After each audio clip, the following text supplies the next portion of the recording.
ചെമ്പനീർ പൂവിൻ്റെ ഏറ്റവും പുതിയ വിശേഷങ്ങളിലോട്ട് എല്ലാവർക്കും സ്വാഗതം. നമ്മുടെ അച്ചമ്മ ചന്ദ്രയെ നിർത്തിപ്പൊരിക്കുന്ന ഒരു എപ്പിസോഡാണ് കേട്ടോ വരാൻ പോകുന്നത്. അതെന്താ സംഭവം എന്ന് ഞാൻ പറയാം. അതിനു മുമ്പ് ചാനൽ സബ്സ്ക്രൈബ് ചെയ്യാത്തവരുണ്ടെങ്കിൽ സബ്സ്ക്രൈബ് ചെയ്യണം. വീഡിയോ ഇഷ്ടമായെങ്കിൽ ലൈക്ക് ചെയ്യാനും മറക്കരുത്. അപ്പോൾ ഈ സച്ചിയും രേവതിയും ടെറസിൽ കിടക്കുവാണല്ലോ. ഇത് കാണുമ്പോഴേക്കും അച്ചമ്മക്ക് ഭയങ്കര സങ്കടമാവുന്നുണ്ട്. അച്ചമ്മയുടെ നിർദ്ദേശപ്രകാരം മുറി മാറി മാറി കിടക്കുന്നത് റൊട്ടേഷൻ പോലെ സച്ചിക്കും രേവതിക്കും വർഷയും ശ്രുതിയും കൂടി മുറി കൊടുക്കണമെന്ന് അച്ചമ്മ പറയുവാണേ. അച്ചമ്മ നല്ല ദേഷ്യത്തിൽ തന്നെയാണ് ഇത് പറയുന്നത്. സച്ചിൻ രേവതിയും ടെറസിൽ കിടക്കുന്നത് ശരിയല്ല, അവർക്ക് എന്തായാലും മുറി കൊടുക്കണം എന്ന്. ഇതിനെപ്പറ്റിയുള്ളൊരു ഫുൾ വീഡിയോ, ഡീറ്റെയിൽ വീഡിയോ ഞാൻ നേരത്തെ അപ്ലോഡ് ചെയ്തിട്ടുണ്ട്. അത് കാണാത്തവർ അതും കാണുക.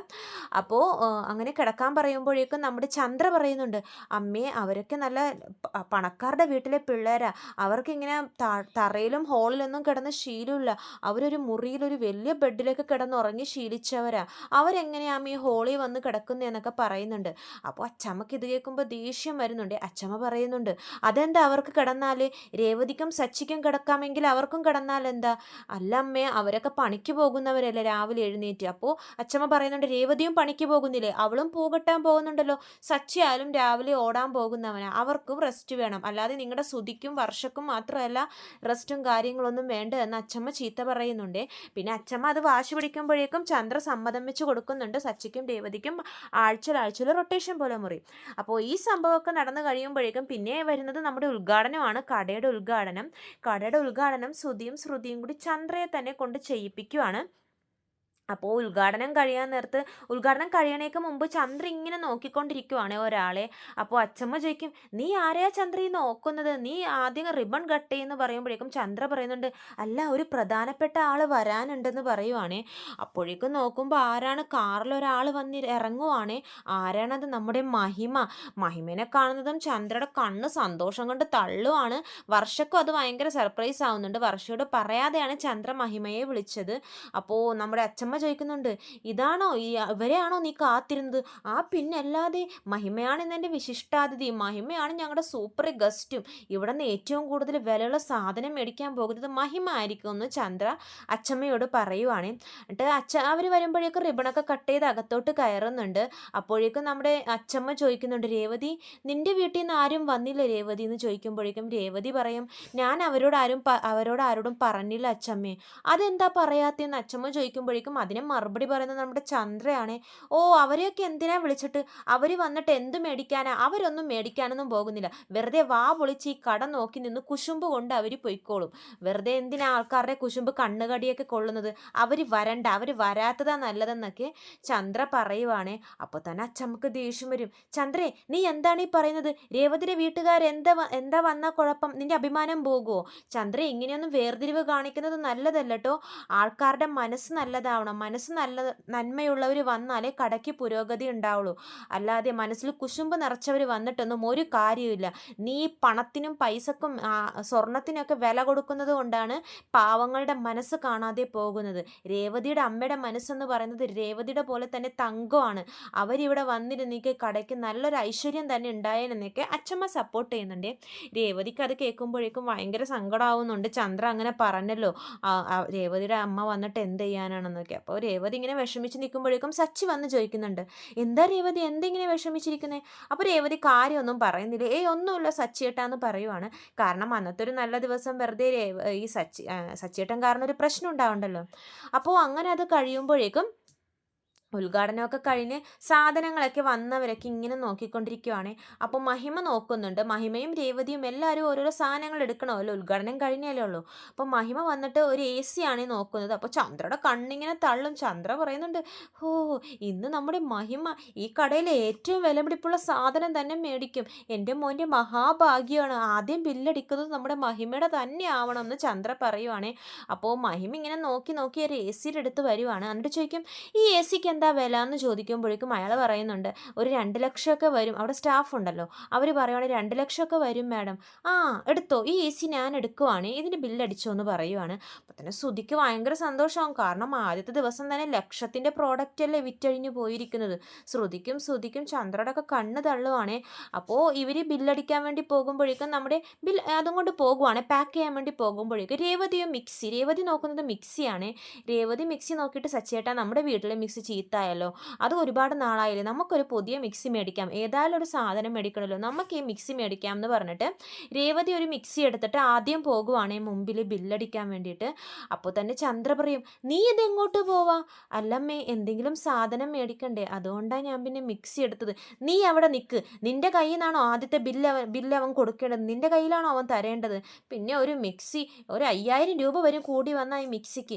ഈ മിക്സിയൊക്കെയാണോ ആദ്യം കടയിൽ നിന്ന് മേടിക്കേണ്ട സാധനം? അത് നമ്മുടെ മഹിമ ബില്ല് ചെയ്ത് കഴിഞ്ഞിട്ട് മതി വേറെ ആരും ബില്ല് ചെയ്യാനെന്നൊക്കെ ചന്ദ്ര പറയുവാണേ. പാവൻ രേവതി അവിടെ കൂടിയിരിക്കുന്നവരുടെ മുമ്പിലൊക്കെ നാണം കെട്ട് പോവുകയാണ്. രേവതി ആ മിക്സിയും പിടിച്ച് ഇങ്ങനെ വിഷമിച്ച് നിൽക്കുവാണേ.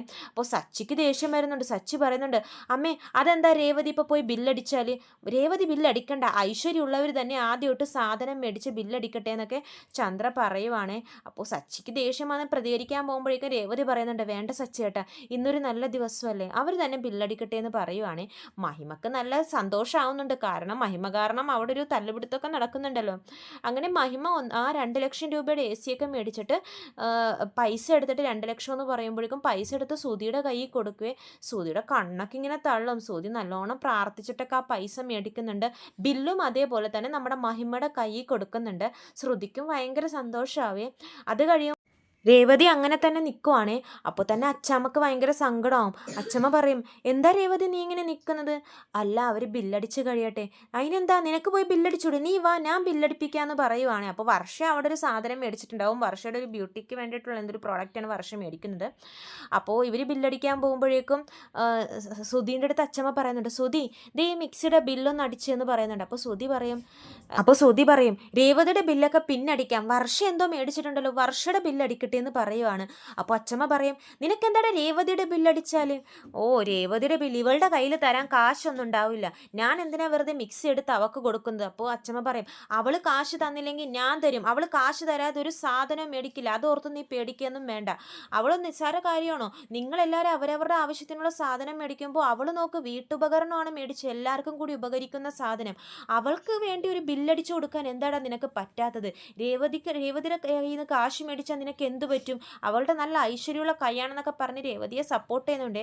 സുധിക്ക് വലിയ താല്പര്യമില്ല രേവതിയുടെ പ്രോഡക്റ്റ് വിറ്റഴിക്കാൻ വേണ്ടിയിട്ട്, രേവതി മേടിച്ച മിക്സിയുടെ കാശ് മേടിക്കാൻ വേണ്ടിയിട്ടും മിക്സി തിരിച്ച് പാക്ക് ചെയ്ത് കൊടുക്കാനൊക്കെ സുധി മനസ്സോടെ ഇങ്ങനെ മേടിച്ചിട്ട് 5000 രൂപ എന്ന് പറഞ്ഞിട്ട് ബില്ലൊക്കെ കൊടുക്കുന്നുണ്ട്. അപ്പോൾ രേവതി പാവം കേട്ടോ, രേവതിക്ക് സങ്കടമാവുകയാണ്. പിന്നെ എല്ലാവരുടെ മുമ്പിലും രേവതി അപമാനിക്കുകയാണല്ലോ. പൈസക്ക് മാത്രമാണ് വിലയല്ലോ ഇവർക്കൊക്കെ, സുധിക്കും ചന്ദ്രയ്ക്കൊക്കെ.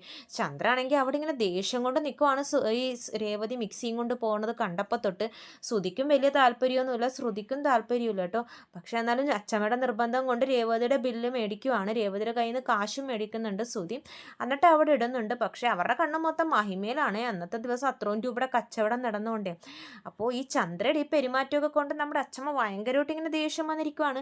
അച്ചമ്മ എന്ത് ചെയ്യുമെന്ന് വെച്ചാൽ ചന്ദ്രനെ വലിച്ചുകൊണ്ടും പോവുകയാണ്. നീ ഇങ്ങോട്ടോട് വാടി ചന്ദ്രയെന്ന് പറഞ്ഞിട്ട് ചന്ദ്രനെ ഒരു സ്ഥലത്ത് മാറ്റി നിർത്തിയിട്ട് അച്ചമ്മ അവിടെ ഇട്ട് ചീത്ത പറയുവാണ്.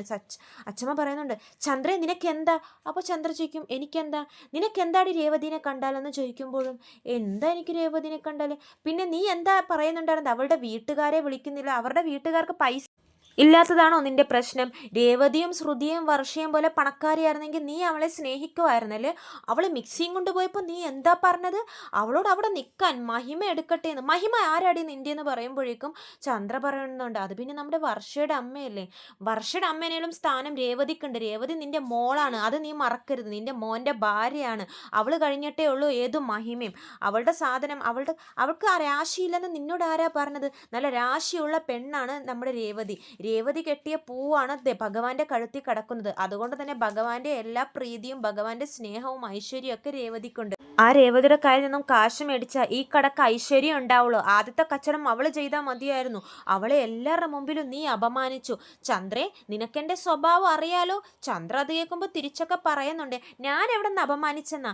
മഹിമ ഞങ്ങളുടെ വലിയ കസ്റ്റമർ, ആദ്യത്തെ ദിവസം വലിയ കച്ചവടം തന്നെ നടക്കട്ടെ എന്ന് ഞാൻ ആലോചിച്ചു എന്ന് പറയുമ്പോൾ, വലുതും ചെറുതിലും അല്ല ചന്ദ്രേ കാര്യം, മനസ്സിൻ്റെ ശുദ്ധിയിലാണ് കാര്യം.